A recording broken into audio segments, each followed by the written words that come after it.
সূরা আন-নিসা। রহমান রহিম আল্লাহ তাআলার নামে। তোমরা তোমাদের মালিককে ভয় করো, যিনি তোমাদের একটি মাত্র ব্যক্তি সত্তা থেকে সৃষ্টি করেছেন। অতঃপর তিনি তা থেকে তার জুড়ি পয়দা করেছেন। এরপর তিনি তাদের এই আদি জুড়ি থেকে বহু সংখ্যক নরনারী দুনিয়ায় চারিদিকে ছড়িয়ে দিয়েছেন। হে মানুষ, তোমরা ভয় করো আল্লাহ তাআলাকে, যার পবিত্র নামে তোমরা একে অপরের কাছে অধিকার ও পাওনা দাবি করো, এবং সৃষ্টি তত্ত্বের উৎস গর্ভধারিণী মাকে সম্মান করো। অবশ্যই আল্লাহ তাআলা তোমাদের উপর তীক্ষ্ণ দৃষ্টি রেখে চলেছেন। এতিমদের ধন সম্পদ তাদের কাছে দিয়ে দাও। তাদের ভালো জিনিসের সাথে নিজেদের খারাপ জিনিসের বদল করো না। তাদের সম্পদ সমূহ কখনো নিজেদের মালের সাথে মিলিয়ে হজম করে নিও না। এটা আসলেই একটা জঘন্য পাপ। আর যদি তোমাদের এই আশঙ্কা থাকে যে তোমরা এতিম মহিলাদের মাঝে ন্যায় বিচার করতে পারবে না, তাহলে সাধারণ নারীদের মাঝ থেকে তোমাদের যাদের ভালো লাগে তাদের 2 জন, 3 জন কিংবা 4 জনকে বিয়ে করে নাও। কিন্তু যদি তোমাদের এই ভয় হয় যে তোমরা একের অধিক হলে তাদের মাঝে ইনসাফ করতে পারবে না, তাহলে তোমাদের জন্য একজনই যথেষ্ট, কিংবা যে তোমাদের অধিকারভুক্ত তাদেরই যথেষ্ট মনে করে নাও। মনে রেখো, যৌনতার সীমা লঙ্ঘন থেকে বেঁচে থাকার জন্য এটাই হচ্ছে উত্তম ও সহজতর পন্থা। নারীদের তাদের মোহরানার অঙ্ক একান্ত খুশি মনে তাদের মালিকানায় দিয়ে দাও। অতঃপর তারা যদি নিজেদের মনের খুশিতে এর কিছু অংশ তোমাদের ছেড়ে দেয়, তাহলে তোমরা তা খুশি মনে ভোগ করতে পারো। আল্লাহ তাআলা তোমাদের যে সম্পদকে দুনিয়ায় তোমাদের প্রতিষ্ঠা লাভের উপকরণ হিসেবে বানিয়ে দিয়েছেন, তা এই নির্বোধ লোকেদের হাতে ছেড়ে দিও না। অবশ্যই এ থেকে তাদের খাওয়ার ব্যবস্থা করবে, তাদের পোশাক সরবরাহ করবে, সর্বোপরি তাদের সাথে ভালো কথা বলবে। এতিমদের প্রতি লক্ষ্য রাখতে হবে যতক্ষণ না তারা বিয়ের বয়স পর্যন্ত পৌঁছে। অতঃপর যদি তোমরা তাদের মধ্যে সম্পদ পরিচালনার যোগ্যতা অনুভব করতে পারো, তাহলে তাদের ধন সম্পদ তাদের হাতে তুলে দেবে। তাদের এই ধন সম্পদ তাদের বড় হবার আগেই তাড়াহুড়ো করে হজম করে ফেলো না। এতিমদের পৃষ্ঠপোষক যদি সম্পদশালী হয়, তাহলে সে যেন এই বাড়াবাড়ি থেকে বেঁচে থাকে।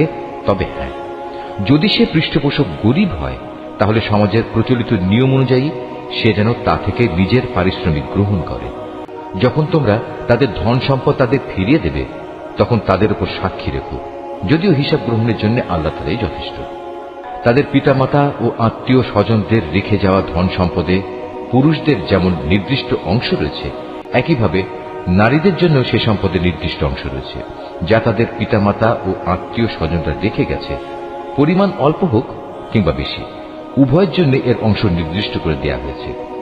মৃত ব্যক্তির সম্পদ বন্টনের সময় যখন তার আপনজন, এতিম ও মিসকিনরা সেখানে এসে হাজির হয়, তখন তা থেকে তাদেরও কিছু দেবে এবং তাদের সাথে সুন্দরভাবে কথা বলবে। এতিমদের ব্যাপারে মানুষের এটুকু ভয় করা উচিত, যদি তারা নিজেরা মৃত্যুর সময় এমনি দুর্বল সন্তানদের পেছনে রেখে চলে আসত, তাহলে তাদের ব্যাপারে তারা এভাবে ভীত শঙ্কিত থাকত। অতএব তাদের ব্যাপারে আল্লাহকে ভয় করে চলা এবং এদের সাথে হামেশাই ন্যায় ইনসাফের কথাবার্তা বলা উচিত। যারা অন্যায়ভাবে এতিমদের মাল সম্পদ ভক্ষণ করে, তারা যেন আগুন দিয়ে নিজেদের পেট ভর্তি করে।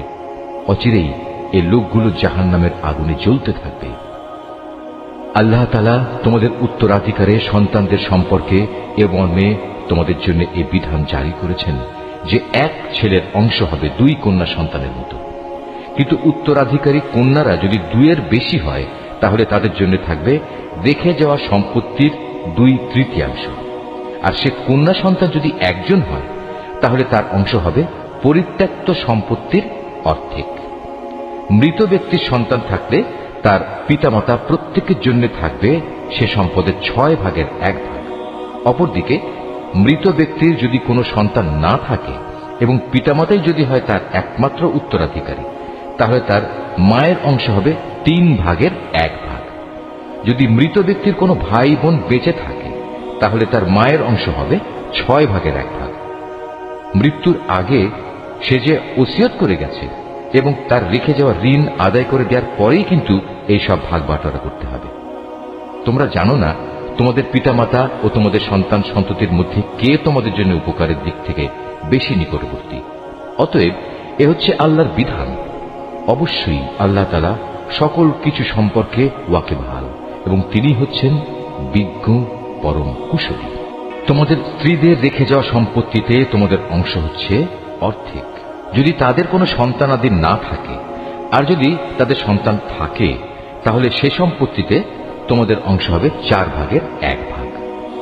তারা যে ওসিয়ত করে গেছে কিংবা তাদের ঋণ পরিশোধ করার পরেই কিন্তু তোমরা এই অংশ পাবে। তোমাদের স্ত্রীদের জন্য থাকবে তোমাদের রেখে যাওয়া সম্পত্তির 1/4। যদি তোমাদের কোনো সন্তান না থাকে। যদি তোমাদের সন্তান থাকে, তাহলে তারা পাবে রেখে যাওয়া সম্পদের 8 ভাগের 1 ভাগ। মৃত্যুর আগে তোমরা যা ওসিয়ত করে যাবে কিংবা যে ঋণ তোমরা রেখে যাবে তা পরিশোধ করে দেওয়ার পরেই এই অংশ তারা পাবে। যদি কোনো পুরুষ কিংবা নারী এমন হয় যে তার কোনো সন্তান নেই, পিতামাতাও নেই, শুধু আছে তার এক ভাই ও এক বোন, তাহলে তাদের সবার জন্য থাকবে 6 ভাগের 1 ভাগ। ভাই বোন মিলে তারা যদি এর চাইতে বেশি হয়, তবে মৃত ব্যক্তির রেখে যাওয়া সম্পদের 1/3 তারা সবাই সমান অংশীদার হবে।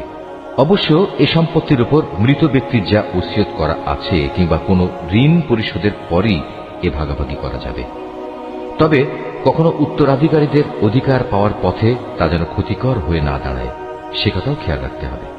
কেননা এ হচ্ছে আল্লাহর নির্দেশ, আর আল্লাহ তাআলা সর্বজ্ঞানী ও পরম ধৈর্যশীল। এগুলো হচ্ছে আল্লাহ তাআলার সীমারেখা। যে ব্যক্তি এর ভেতরে থেকে তার ও তার রসুলের আনুগত্য করবে, আল্লাহ তাআলা তাকে এমন এক জান্নাতে প্রবেশ করাবেন যার তলদেশ দিয়ে ঝর্ণাধারা প্রবাহিত হবে। সেখানে সে অনন্তকাল ধরে অবস্থান করবে। মূলত এ হবে এক মহা সাফল্য। অপরদিকে যে ব্যক্তি আল্লাহ তাআলা ও তার রসুলের নাফরমানি করবে এবং তার নির্ধারিত সীমারেখা লঙ্ঘন করবে, আল্লাহ তাআলা তাকে জ্বলন্ত আগুনে প্রবেশ করাবেন। সেখানে সে অনন্তকাল ধরে থাকবে। এটা হচ্ছে তার জন্য অপমানকর শাস্তি। তোমাদের নারীদের মধ্যে যারা ব্যভিচারের দুষ্কর্ম নিয়ে আসবে, তাদের বিচারের উপর তোমরা নিজেদের মধ্যে থেকে 4 জন সাক্ষী জোগাড় করবে। অতঃপর সে 4 জন লোক যদি ইতিবাচক সাক্ষ্য প্রদান করে, তাহলে সে নারীদের তোমরা ঘরের ভেতর অবরুদ্ধ করে রাখবে, যতদিন না মৃত্যু এসে তাদের সমাপ্তি ঘটিয়ে দেয়, অথবা আল্লাহ তাআলা তাদের জন্য অন্য কোনো ব্যবস্থা না করেন। আর তোমাদের মধ্যে যে 2 জন নরনারী এ ব্যভিচারের কাজ করবে, তাদের 2 জনকেই তোমরা শাস্তি দেবে। হ্যাঁ, তারা যদি তওবা করে এবং নিজেদের সংশোধন করে নেয়, তাহলে তাদের শাস্তি দেয়া থেকে তোমরা সরে দাঁড়াও। অবশ্যই আল্লাহ তাআলা তওবা কবুলকারী এবং পরম দয়ালু। আল্লাহ তাআলার উপর শুধু তাদের তওবাই কবুলযোগ্য হবে যারা ভুলবশত গুনাহের কাজ করে, অতঃপর জানা মাত্রই তারা দ্রুত তা থেকে ফিরে আসে। মূলত এরাই হচ্ছে সেসব লোক যাদের উপর আল্লাহ তাআলা দয়া পরবশ হন, আর আল্লাহ তাআলাই হচ্ছেন সর্ববিষয় জ্ঞানী, কুশলী।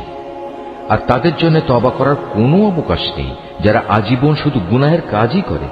এভাবেই গুনাহের কাজ করতে করতে একদিন তাদের কারো দুয়ারে যখন মৃত্যু এসে হাজির হয়, তখন সে বলে, হে আল্লাহ, আমি এখন তওবা করলাম। আসলে তাদের জন্য কোনো তওবা নয় যারা কাফের অবস্থায় ইহুলীলা সাঙ্গ করল। এরা হচ্ছে সেসব লোক যাদের জন্য আমি কঠিন যন্ত্রণাদায়ক আযাবের ব্যবস্থা করে রেখেছি। হে মানুষ, তোমরা যারা ঈমান এনেছ, তোমাদের জন্য কখনো জোর করে বিধবা নারীদের উত্তরাধিকারের পণ্য বানানো বৈধ নয়। বিয়ের সময় মোহর হিসেবে যা তোমরা তাদের দিয়েছ, তার কোনো অংশ তাদের কাছ থেকে নিয়ে নেওয়ার জন্য তোমরা তাদের অযথা আটক করে রেখো না, যতক্ষণ পর্যন্ত তারা প্রকাশ্য কোনো ব্যভিচারের কাজে লিপ্ত না হয়। তাদের সাথে সৎভাবে জীবন যাপন করো। এমনকি তোমরা যদি তাদের পছন্দ নাও করো, এমনও তো হতে পারে যা কিছু তোমরা পছন্দ করো না, তার মধ্যেই আল্লাহ তাআলা তোমাদের জন্য অফুরন্ত কল্যাণ নিহিত রেখে দিয়েছেন। আর যদি তোমরা এক স্ত্রীকে আরেকজন স্ত্রী দ্বারা বদল করার সংকল্প করেই নাও, তাহলে মোহর হিসেবে বিপুল পরিমাণ সোনাদানা দিলেও তার কোনো অংশ তোমরা তার কাছ থেকে ফেরত নিও না। তোমরা কি তাদের উপর মিথ্যা অপবাদ দিয়ে ও সুস্পষ্ট পাপাচার করে তা ফেরত নিতে চাচ্ছ? তোমরা মোহরানার সে অংশটুকু ফেরত নেবেই বা কি করে? অথচ বিভিন্নভাবে তোমরা তো একে অপরের স্বাদ গ্রহণ করেছ। তাছাড়া এর মাধ্যমে তারা তোমাদের কাছ থেকে বিয়ে বন্ধনের পাকাপাকি একটা প্রতিশ্রুতিও আদায় করে নিয়েছিল, যা তোমরা ভেঙে দিয়েছ। নারীদের মধ্যে থেকে যাদের তোমাদের পিতামহরা বিয়ে করেছে, তাদের তোমরা কখনো বিয়ে করো না। হ্যাঁ, এই নির্দেশ আসার আগে যা হয়ে গেছে তা তো হয়েই গেছে। এটি আসলেই ছিল এক অশ্লীল নির্লজ্জ কাজ এবং খুবই ঘৃণ্য ও নিকৃষ্ট আচরণ। বিয়ের জন্য তোমাদের উপর হারাম করে দেয়া হচ্ছে তোমাদের মা, তোমাদের মেয়ে, তোমাদের বোন, তোমাদের ফুপু, তোমাদের খালা, ভাইদের মেয়ে, বোনদের মেয়ে। আরো হারাম করা হয়েছে সেসব মা যারা তোমাদের বুকের দুধ খাইয়েছে, তোমাদের দুধ খাওয়া সাথী বোন, তোমাদের স্ত্রীদের মা, তোমাদের স্ত্রীদের মাঝে যাদের সাথে তোমরা সহবাস করেছ, তাদের আগের স্বামীর ঔরসজাত মেয়েরা যারা তোমাদের অভিভাবকত্বে রয়েছে। অবশ্য যদি তাদের সাথে তোমাদের শুধু বিয়ে হয়ে থাকে কিন্তু তোমরা কখনো তাদের সাথে সহবাস করনি, তাহলে তাদের আগের স্বামীর মেয়েদের বিয়ে করায় তোমাদের জন্য কোনো দোষ নেই। তোমাদের জন্য তোমাদের নিজেদের ঔরসজাত ছেলেদের স্ত্রীদের হারাম করা হয়েছে। উপরন্তু বিয়ের জন্য তোমাদের উপর দুই বোনকে একত্র করাও হারাম করা হয়েছে। তবে যা কিছু এর আগে সংগঠিত হয়ে গেছে তা তো হয়েই গেছে। সে ব্যাপারে অবশ্যই আল্লাহ তাআলা বড়ই ক্ষমাশীল ও একান্ত দয়াবান। নারীদের মাঝে আগে থেকেই বিয়ের দুর্গে অবস্থানকারীদেরও তোমাদের জন্য হারাম করা হয়েছে। তবে যেসব নারী যুদ্ধবন্দী হয়ে তোমাদের অধিকারে এসে পড়েছে তারা ব্যতীত। এ হচ্ছে বিয়ের ব্যাপারে তোমাদের উপর আল্লাহ তাআলার বিধান। এর বাইরে যেসব নারী রয়েছে তাদের তোমাদের জন্য এ শর্তে হালাল করা হয়েছে যে তোমরা বিয়ের জন্য একটি নির্দিষ্ট পরিমাণ মোহরের বিনিময় আদায় করে দেবে এবং তোমরা বিয়ের সংরক্ষিত দুর্গে অবস্থান করবে। তোমরা অবাধ যৌন স্পৃহা পূরণে নিয়োজিত হবে না। অতঃপর তাদের মধ্যে যাদের তোমরা এর মাধ্যমে উপভোগ করবে তাদের মোহরের বিনিময়ে ফরজ হিসেবে আদায় করে দাও। অবশ্য একবার এ মোহর নির্ধারিত হয়ে যাওয়ার পর যে পরিমাণের উপর তোমরা উভয় একমত হও তাতে কোনো দোষের কিছু নেই। নিশ্চয়ই আল্লাহ তাআলা সর্বজ্ঞ কুশলী। আর তোমাদের মধ্যে যে ব্যক্তির স্বাধীন ও সম্ভ্রান্ত কোনো ঈমানদার নারীকে বিয়ে করার আর্থিক ও সামাজিক সামর্থ্য না থাকে তাহলে সে যেন তোমাদের অধিকারভুক্ত কোনো ঈমানদার নারীকে বিয়ে করে নেয়। তোমাদের ঈমানের অবস্থা সম্পর্কে তো আল্লাহ তাআলা সম্যক অবগত আছেন। ঈমানের মাপকাঠিতে তোমরা তো একই রকম। অতঃপর তোমরা তাদের অধিকারভুক্তদের অভিভাবকদের অনুমতি নিয়ে বিয়ে করো এবং ন্যায় ইনসাফ ভিত্তিক তাদের যথার্থ মোহরানা দিয়ে দাও। এর উদ্দেশ্য হচ্ছে তারা যেন বিয়ের দুর্গে সুরক্ষিত হয়ে যায়, স্বেচ্ছাচারিণী হয়ে পর পুরুষকে আনন্দ দানের কাজে নিয়োজিত না থাকে। অতঃপর যখন তাদের বিয়ের দুর্গে অবস্থান করে দেয়া হলো তখন যদি তারা ব্যভিচারে লিপ্ত হয় তখন তাদের উপর আরোপিত শাস্তির পরিমাণ কিন্তু বিয়ের দুর্গে অবস্থানকারিণী স্বাধীন সম্ভ্রান্ত নারীদের উপর আরোপিত শাস্তির অর্ধেক। তোমাদের মধ্যে যাদের ব্যভিচারে লিপ্ত হবার আশঙ্কা থাকবে শুধু তাদের জন্যই এই রেয়াতটুকু দেয়া হয়েছে। কিন্তু তোমরা যদি ধৈর্য ধারণ করতে পারো অবশ্যই তা তোমাদের জন্য কল্যাণকর এবং আল্লাহ তাআলা একান্ত ক্ষমাপরায়ণ ও পরম দয়ালু। আল্লাহ তাআলা তাঁর বাণীসমূহ তোমাদের কাছে খুলে খুলে বলে দিতে চান এবং তিনি তোমাদের পূর্ববর্তী পুণ্যবান মানুষদের পথে পরিচালিত করতে চান। আর এর মাধ্যমে আল্লাহ তাআলা তোমাদের ক্ষমা অনুগ্রহ করতে চান। আল্লাহ তাআলা সর্বজ্ঞ কুশলী। আল্লাহ তাআলা তোমাদের উপর ক্ষমা পরবশ হবেন। অপরদিকে যারা নিজেদের পাশবিক লালসার অনুসরণ করে তারা চায় তোমরা সে ক্ষমার পথ থেকে বহুদূরে নিক্ষিপ্ত হয়ে গোমরা থেকে যাও। আল্লাহ তাআলা তোমাদের উপর থেকে বিধিনিষেধের বোঝা লঘু করে তোমাদের জীবন সহজ করে দিতে চান, কেননা মানুষকে অত্যন্ত দুর্বল করে পয়দা করা হয়েছে। হে মানুষ, তোমরা যারা ঈমান এনেছ কখনো তোমরা একে অপরের ধন সম্পত্তি অন্যায়ভাবে গ্রাস করো না। হ্যাঁ, ব্যবসা বাণিজ্য যা করবে তা পারস্পরিক সম্মতির ভিত্তিতেই করবে এবং কখনো স্বার্থের কারণে একে অপরকে হত্যা করো না। অবশ্যই আল্লাহ তাআলা তোমাদের প্রতি মেহেরবান। যে কেউই বাড়াবাড়ি ও জুলুম করতে গিয়ে এই হত্যার কাজ করে অচিরেই আমি তাকে আগুনে পুড়িয়ে দেব। আর আল্লাহর পক্ষে এ কাজ একেবারেই সহজ, মোটেই কঠিন কিছু নয়। যদি তোমরা সে সমস্ত বড় বড় গুনাহ থেকে বেঁচে থাকো যা থেকে বেঁচে থাকার জন্য তোমাদের নির্দেশ দেওয়া হয়েছে, তাহলে তোমাদের ছোটখাটো গুনাহ আমি এমনিই তোমাদের হিসাব থেকে মুছে দেব এবং অত্যন্ত সম্মানজনক স্থানে আমি তোমাদের পৌঁছে দেব। আল্লাহ তাআলা তোমাদের একজনের তুলনায় আরেকজনকে যা কিছু বেশি দান করেছেন তোমরা তা পাওয়ার লালসা করো না। যা কিছু পুরুষরা উপার্জন করল তা তাদেরই অংশ হবে, আবার নারী যা কিছু অর্জন করল তাও হবে তাদেরই অংশ। তোমরা আল্লাহ তাআলার কাছ থেকে তার অনুগ্রহ পাওয়ার জন্য প্রার্থনা করো। অবশ্যই আল্লাহ তাআলা প্রতিটি বিষয় সম্পর্কে সম্যক ওয়াকিবহাল রয়েছেন। পিতামাতা ও আত্মীয় স্বজনের রেখে যাওয়া সম্পত্তিতে আমি সবার জন্যই অভিভাবক নিযুক্ত করে রেখেছি। যাদের সাথে তোমাদের কোনো চুক্তি কিংবা অঙ্গীকার রয়েছে তাদের পাওনা পুরোপুরি আদায় করে দেবে। আল্লাহ তাআলা অবশ্যই প্রতিটি বিষয়ের উপর সাক্ষী হয়ে আছেন। পুরুষরা হচ্ছে নারীদের কাজকর্মের উপর প্রহরী, তত্ত্বাবধায়ক। কারণ আল্লাহ তাআলা এদের একজনকে আরেকজনের উপর কিছু বিশেষ মর্যাদা প্রদান করেছেন। পুরুষের এই মর্যাদার একটি বিশেষ কারণ হচ্ছে প্রধানত তারাই দাম্পত্য জীবনের জন্য নিজেদের অর্থ সম্পদ ব্যয় করে। অতএব সতীসাধ্যী নারী হবে একান্ত অনুগত।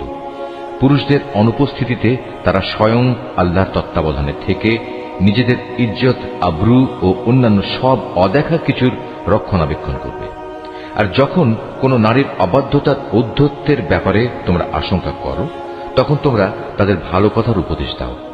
তা কার্যকর না হলে তাদের সাথে একই বিছানায় থাকা ছেড়ে দাও। তাতেও যদি তারা ভালো না হয়, তাহলে চূড়ান্ত ব্যবস্থা হিসেবে তাদের মৃদু প্রহার করো। তবে যদি তারা এমনি অনুগত হয়ে যায়, তাহলে তাদের খামোখা কষ্ট দেওয়ার জন্য অজুহাত খুঁজে বেরিও না। অবশ্যই আল্লাহ তাআলা সর্বশ্রেষ্ঠ ও সবার চাইতে মহান। আর যদি তাদের স্বামী স্ত্রী এই দুজনের মাঝে বিচ্ছেদের আশঙ্কা দেখা দেয়, তাহলে তার পক্ষ থেকে একজন সালিশ এবং তার স্ত্রীর পক্ষ থেকে একজন সালিশ নিযুক্ত করো। আসলে উভয়ে যদি নিজেদের নিষ্পত্তি চায়, তাহলে আল্লাহ তাআলা তাদের পুনরায় মীমাংসায় পৌঁছার তৌফিক দেবেন। আল্লাহ তাআলা নিশ্চয়ই সম্যক জ্ঞানী, সর্ববিষয়ে ওয়াকিবহাল। তোমরা এক আল্লাহ তাআলার ইবাদত করো, কোনো কিছুকেই তার সাথে অংশীদার বানিও না, এবং পিতামাতার সাথে ভালো ব্যবহার করো। আরো যারা তোমাদের ঘনিষ্ঠ আত্মীয়, এতিম, মিসকিন, আত্মীয় প্রতিবেশী, অনাত্মীয় প্রতিবেশী, তোমার পথচারী সঙ্গী ও তোমার অধিকারভুক্ত দাস দাসী, তাদের সবার সাথেও ভালো ব্যবহার করো। অবশ্যই আল্লাহ তাআলা এমন মানুষকে কখনো পছন্দ করেন না যে অহংকারী ও দাম্ভিক। আল্লাহ তাআলা এমন ধরনের লোকদেরও ভালোবাসেন না যারা নিজেরা যেমন কার্পণ্য করে তেমনি অন্যদেরও কার্পণ্য করার আদেশ করে। তাছাড়া আল্লাহ তাআলা তাদের যা কিছু ধন সম্পদের অনুগ্রহ দান করেছেন তারা তা লুকিয়ে রাখে। আমি কাফেরদের জন্য এক লাঞ্ছনাদায়ক শাস্তির ব্যবস্থা করে রেখেছি। আল্লাহ তাআলা তাদেরও পছন্দ করেন না যারা লোক দেখানোর উদ্দেশ্যে নিজেদের ধন সম্পদ ব্যয় করে। তারা আল্লাহ তাআলা এবং শেষ বিচারের দিনকেও বিশ্বাস করে না। আর শয়তান যদি কোনো ব্যক্তির সাথী হয়, তাহলে বুঝতে হবে সে বড়ই খারাপ সাথী পেল। কি দুর্যোগ তাদের উপর দিয়ে বয়ে যেত যদি তারা শয়তানকে সাথী বানানোর বদলে আল্লাহ তাআলার উপর ঈমান আনত এবং ঈমান আনত পরকাল দিবসের উপর। সর্বোপরি আল্লাহ তাআলা তাদের যা কিছু দান করেছেন তা থেকে তারা খরচ করত। বস্তুত আল্লাহ তাআলা তাদের কাজকর্ম সম্পর্কে ভালোভাবেই ওয়াকিবহাল রয়েছেন। আল্লাহ তাআলা কার উপর এক বিন্দু পরিমাণও জুলুম করেন না, বরং তিনি তো এত দয়ালু যে নেকির কাজ যদি একটি হয় তবে তিনি তার পরিমাণ দ্বিগুণ করে দেন এবং এর সাথে তিনি নিজ থেকেও বড় কিছু পুরস্কার যোগ করেন। সেদিন তাদের অবস্থাটা কেমন হবে যখন আমি প্রত্যেক উম্মতের কাজে সাক্ষী হিসেবে তাদের নবীকে এনে হাজির করব, এবং হে মুহাম্মদ, এদের সবার কাছে সাক্ষী হিসেবে আমি সেদিন তোমাকে নিয়ে আসব। সেদিন যারা আল্লাহ তাআলাকে অস্বীকার করেছে এবং তার রাসূলের বিরুদ্ধাচরণ করেছে, তারা কামনা করবে মাটি যদি তাদের নিজেদের সাথে মিশে একাকার হয়ে যেত। কারণ সেদিন কোনো মানুষ কোনো কথাই মহাবিচারক আল্লাহ তাআলার কাছ থেকে গোপন করতে পারবে না। রুকু 7। হে ঈমানদাররা, তোমরা কখনো নেশাগ্রস্ত অবস্থায় নামাজের কাছে যেও না, যতক্ষণ পর্যন্ত তোমরা এতটুকু নিশ্চিত না হবে যে তোমরা যা কিছু বলছো তা তোমরা ঠিক ঠিক জানতে বুঝতে পারছ। আবার অপবিত্র অবস্থায়ও নামাজের কাছে যেও না, যতক্ষণ না তোমরা পুরোপুরিভাবে গোসল সেরে নেবে। তবে পথচারী অবস্থায় থাকলে তা ভিন্ন কথা। আর যদি তোমরা অসুস্থ হয়ে পড়ো অথবা প্রবাসে থাকো, কিংবা তোমাদের কেউ যদি পায়খানা থেকে ফিরে আসো, অথবা তোমরা যদি দৈহিক মিলনের সাথে নারী স্পর্শ করো, তাহলে পানি দিয়ে নিজেদের পরিষ্কার করে নেবে। তবে যদি এসব অবস্থায় পানি নাই পাও, তাহলে পবিত্র মাটি দিয়ে তায়াম্মুম করে নেবে, এবং তার পদ্ধতি হচ্ছে তা দিয়ে তোমাদের মুখমণ্ডল ও তোমাদের হাত মাসে করে নেবে। অবশ্যই আল্লাহ তাআলা গুনাহ মার্জনাকারী, পরম ক্ষমাশীল। হে নবী, তুমি কি তাদের অবস্থা দেখোনি যাদের আসমানি গ্রন্থের সামান্য একটা অংশ দেয়া হয়েছিল, কিন্তু তারা গুমরাহির পথই কিনে নিচ্ছে। তারা তো তোমাদেরও পথভ্রষ্ট করে দিতে চায়। তোমাদের দুশমনদের আল্লাহ তাআলা ভালো করেই জানেন। অভিভাবক হিসেবে যেমন আল্লাহ তাআলা যথেষ্ট, তেমনি সাহায্যকারী হিসেবেও আল্লাহ তাআলাই যথেষ্ট। ইহুদি জাতির মধ্যে কিছু লোক এমন আছে যারা রসুলের কথাগুলো মূল অর্থের স্থান থেকে সরিয়ে বিকৃত করে দেয় এবং তারা বলে, আমরা শুনলাম এবং সাথে সাথে অমান্যও করলাম। আবার বলে, আমাদের কথা শুনুন। আসলে ইসলামী জীবন বিধানে অপবাদ দানের উদ্দেশ্যে নিজেদের জিহ্বাকে কুঞ্চিত করে এরা বলে, হে নবী, আপনি শুনুন। সাথে সাথেই বলে, আপনার শ্রবণ শক্তি রহিত হয়ে যাক। অথচ এসব কথা না বলে তারা যদি বলতো, হে নবী, আমরা আপনার কথা শুনলাম এবং তা মেনে নিলাম এবং আপনি আমাদের কথা শুনুন, আমাদের প্রতি লক্ষ্য করুন, তাহলে এই বিষয়টা তাদের জন্য কতই না ভালো হতো। তাই হতো বরং তাদের জন্য সঙ্গত। কিন্তু সত্য অস্বীকার করার কারণে তাদের উপর আল্লাহ তাআলা অভিশাপ দিয়েছেন। অতঃপর তাদের সামান্য কিছু লোকই মাত্র ঈমান এনে থাকে। হে মানুষেরা, যাদের কিতাব দেয়া হয়েছে, তোমরা সেই গ্রন্থের উপর ঈমান আনো যা আমি মুহাম্মাদের উপর নাজিল করেছি। এ হচ্ছে এমন এক কিতাব যা তোমাদের কাছে মজুদ পূর্ববর্তী কিতাবের সত্যতা স্বীকার করে।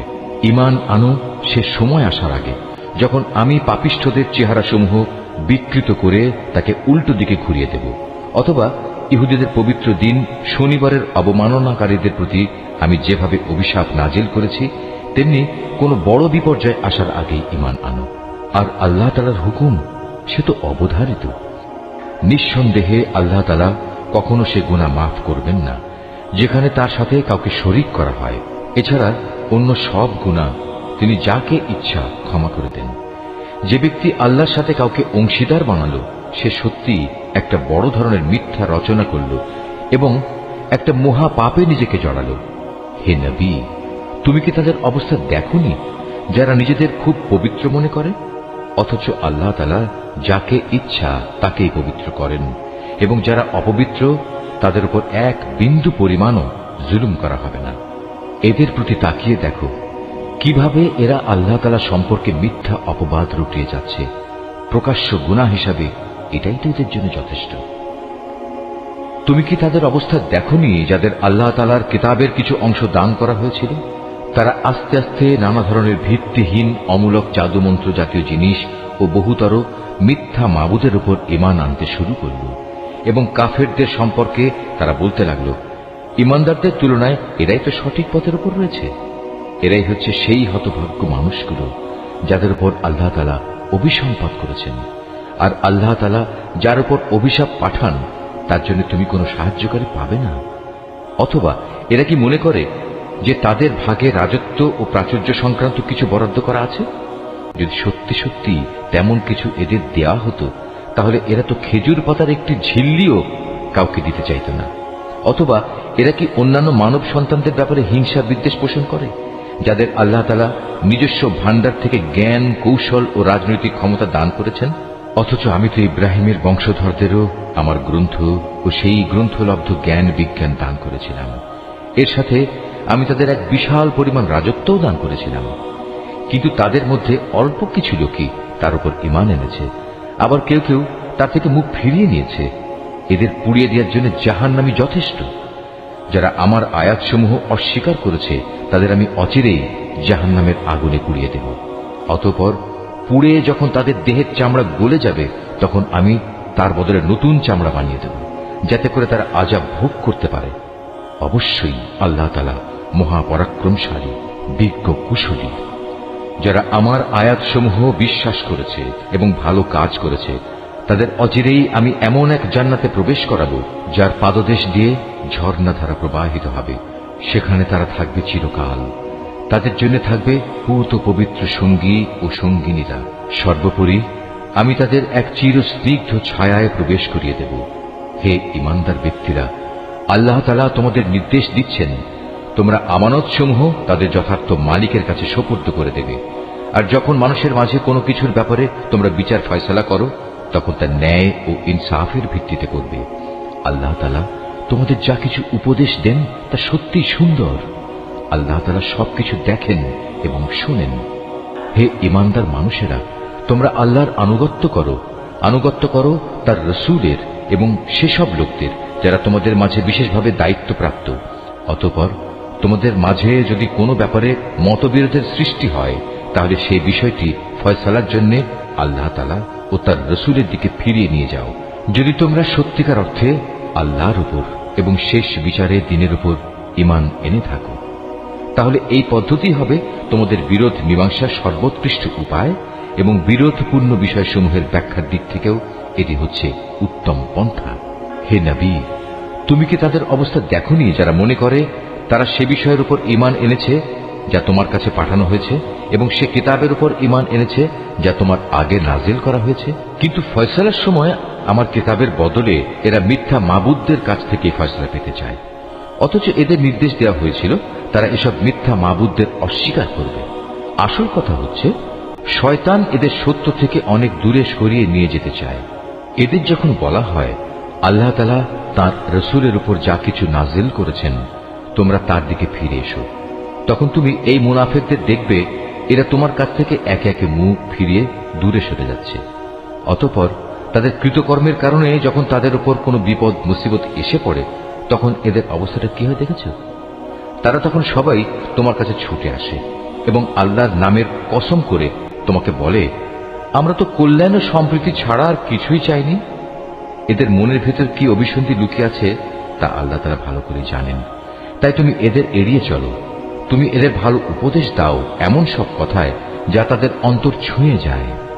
তুমি আরো বলো, আমি যখনই কোনো জনপদে কোনো রসুল পাঠিয়েছি তাকে এজন্যই পাঠিয়েছি যে আল্লাহর নির্দেশ অনুযায়ী সেখানে তার শর্তহীন আনুগত্য করা হবে। যখনই তারা নিজেদের উপর কোনো জুলুম করবে তখনই তারা তোমার কাছে ছুটে আসবে এবং নিজেদের কৃতকর্মের জন্য আল্লাহ তাআলার কাছে ক্ষমা প্রার্থনা করবে। আল্লাহর রসুলও তাদের জন্য ক্ষমা চাইবে। এমত অবস্থায় তারা অবশ্যই আল্লাহকে পরম ক্ষমাশীল ও অতীব দয়ালু হিসেবে দেখতে পাবে। না, আমি তোমার মালিকের শপথ করে বলছি, এরা কিছুতেই ঈমানদার হতে পারবে না যতক্ষণ না তারা তাদের যাবতীয় মতবিরোধের ফয়সালায় তোমাকে শর্তহীনভাবে বিচারক মেনে নেবে। অতঃপর তুমি যা ফয়সালা করবে সে ব্যাপারে তাদের মনে আর কোনো দ্বিধাদ্বন্দ্ব থাকবে না, বরং তোমার সিদ্ধান্ত তারা সর্বান্তকরণে মেনে নেবে। আমি যদি তাদের উপর এ আদেশ জারি করতাম যে তোমরা নিজেদের জীবন বিসর্জন দাও অথবা তোমরা নিজেদের ভিটে মাটি ছেড়ে অন্যত্র চলে যাও, তাহলে তাদের মধ্যে সামান্য সংখ্যক মানুষই তা করত। যেসব উপদেশ তাদের দেয়া হয়েছে তা যদি তারা মেনে চলত তবে তা তাদের জন্য খুবই কল্যাণকর হতো এবং তাদের মানসিক স্থিরতাও এতে করে মজবুত হতো। তাহলে আমিও আমার পক্ষ থেকে এজন্য তাদের বড় ধরনের পুরস্কার দিতাম। উপরন্তু আমি তাদের সরল পথও দেখিয়ে দিতাম। যারা আল্লাহ তাআলা ও তার রসুলের আনুগত্য করে তারা শেষ বিচারের দিন সেসব পুণ্যবান মানুষদের সাথে থাকবে যাদের উপর আল্লাহ তাআলা প্রচুর নিয়ামত বর্ষণ করেছেন।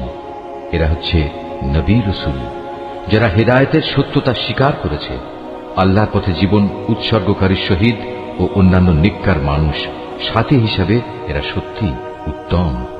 এ হচ্ছে আল্লাহ তাআলার কাছ থেকে অনুগ্রহ। মূলত কোনো কিছু জানার জন্য আল্লাহ তাআলাই যথেষ্ট। হে ঈমানদাররা, শত্রুর মোকাবেলায় তোমরা সর্বদা তোমাদের সতর্কতা গ্রহণ করো।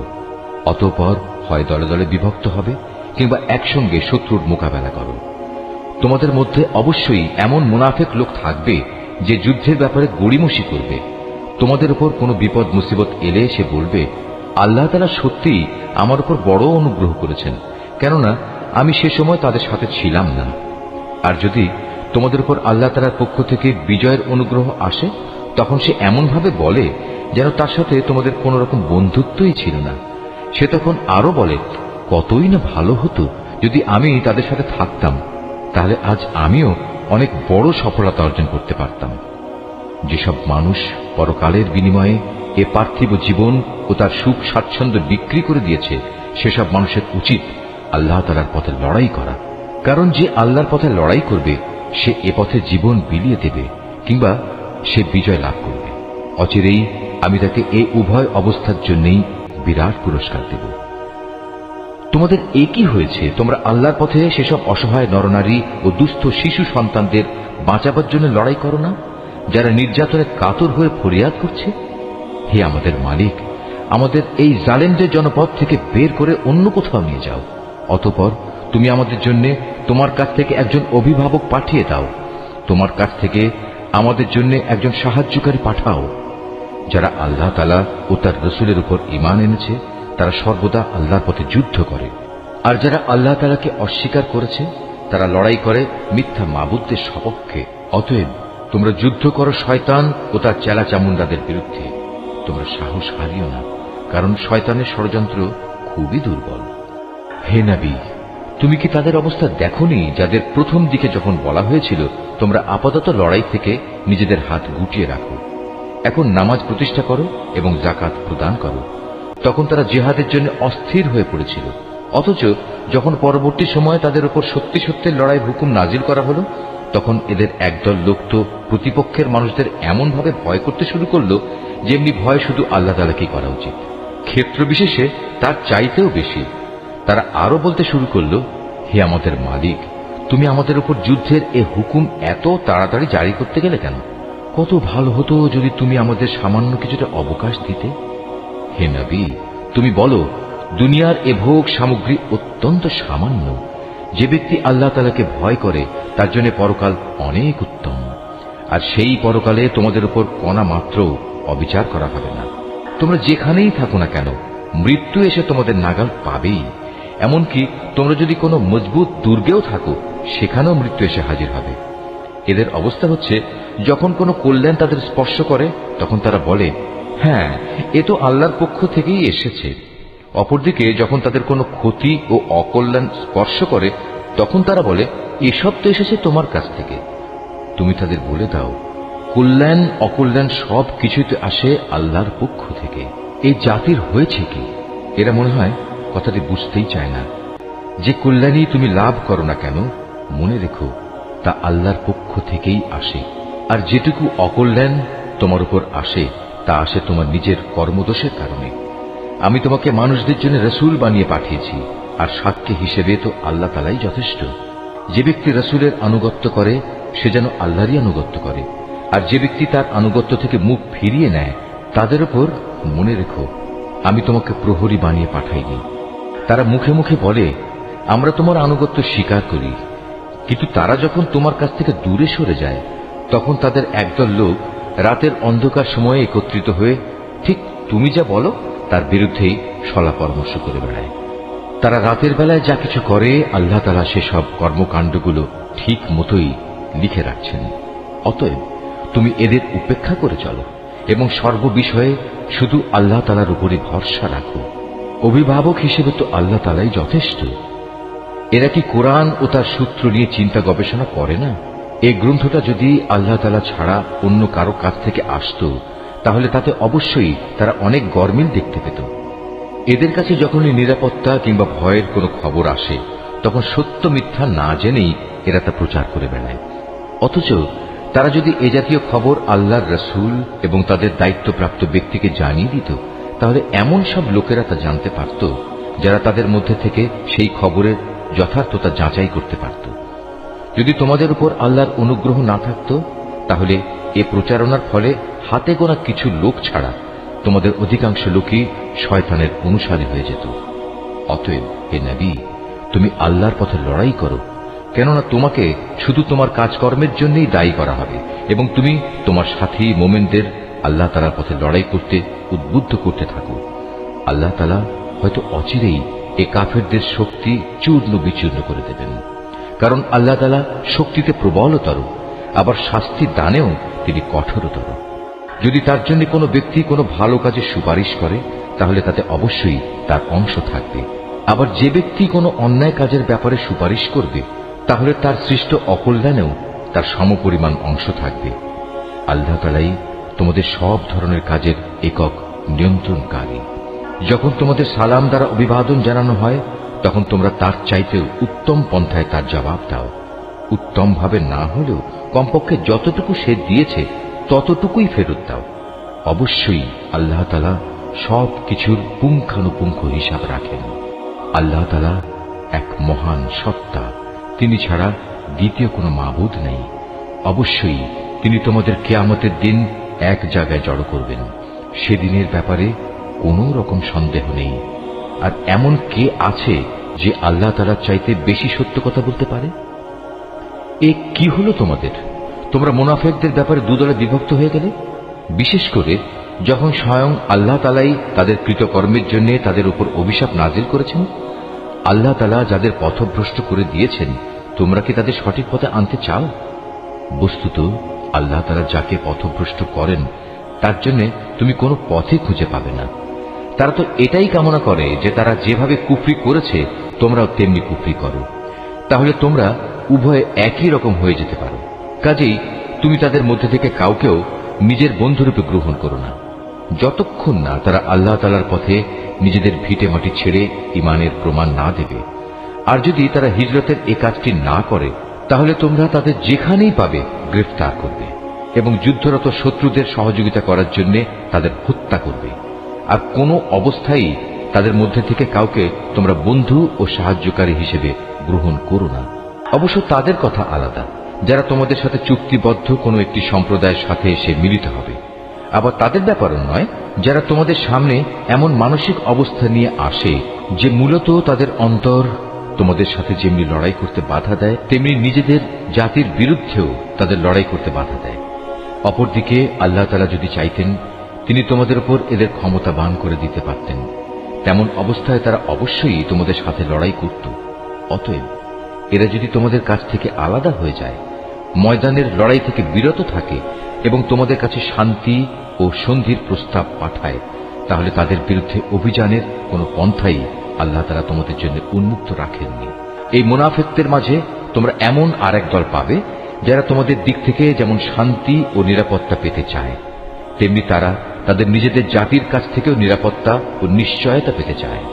কিন্তু এদের যখনই কোনো বিপর্যয় সৃষ্টির কাজের দিকে ডাক দেয়া হবে, তখন সাথে সাথেই এরা তোমাদের বিরুদ্ধে ঝাঁপিয়ে পড়বে। এরা যদি সত্যিই তোমাদের সাথে যুদ্ধ করা থেকে সরে না দাঁড়ায় এবং কোনো শান্তি ও সন্ধি প্রস্তাব তোমাদের কাছে পেশ না করে এবং নিজেদের অস্ত্র সংবরণ না করে, তাহলে তাদের তোমরা যেখানেই পাবে গ্রেফতার করবে এবং চরম বিদ্রোহের জন্য তাদের তোমরা হত্যা করবে।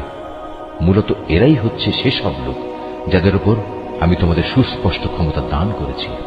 এটা কোনো ইমানদার ব্যক্তির কাজ নয় যে সে আরেকজন ইমানদার ব্যক্তিকে হত্যা করবে। অবশ্য ভুলবশত করে ফেললে তা সম্পূর্ণ ভিন্ন কথা। যদি কোনো ইমানদার ব্যক্তি আরেকজন ইমানদার ব্যক্তিকে ভুল করে হত্যা করে, তাহলে তার বিনিময় হচ্ছে সে একজন দাস মুক্ত করে দেবে এবং তার সাথে নিহত ব্যক্তির পরিবার পরিজনকে তার রক্তের ন্যায়সঙ্গত মূল্য পরিশোধ করে দেবে। তবে নিহত ব্যক্তির পরিবারের লোকেরা যদি রক্তমূল্য মাফ করে দেয়, তবে তা স্বতন্ত্র কথা।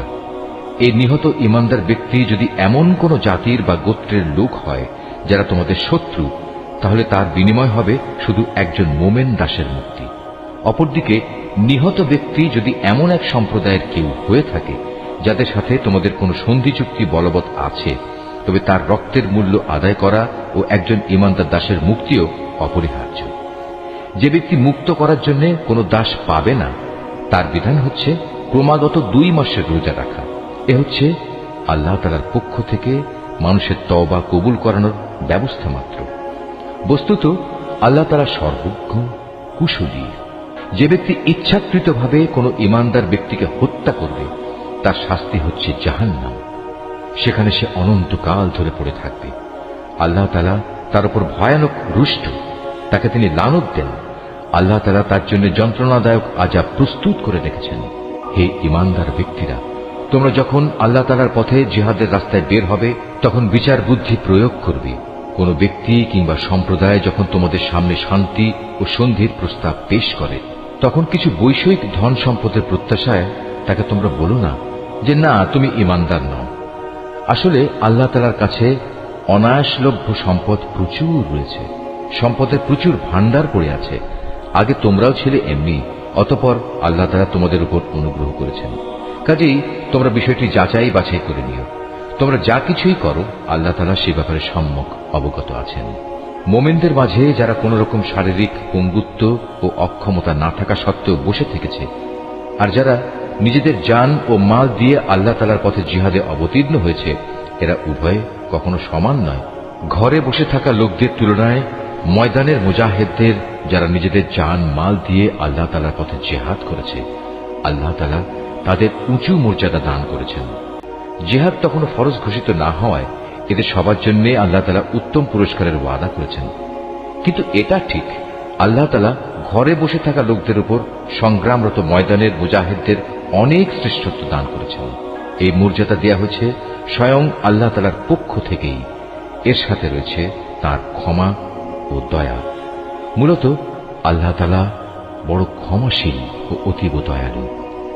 যারা নিজেদের উপর জুলুম করেছিল তাদের প্রাণ কেড়ে নেওয়ার সময় মওতের ফেরেশতারা যখন তাদের জিজ্ঞেস করবে, বলতো এর আগে সেখানে তোমরা কিভাবে ছিলে?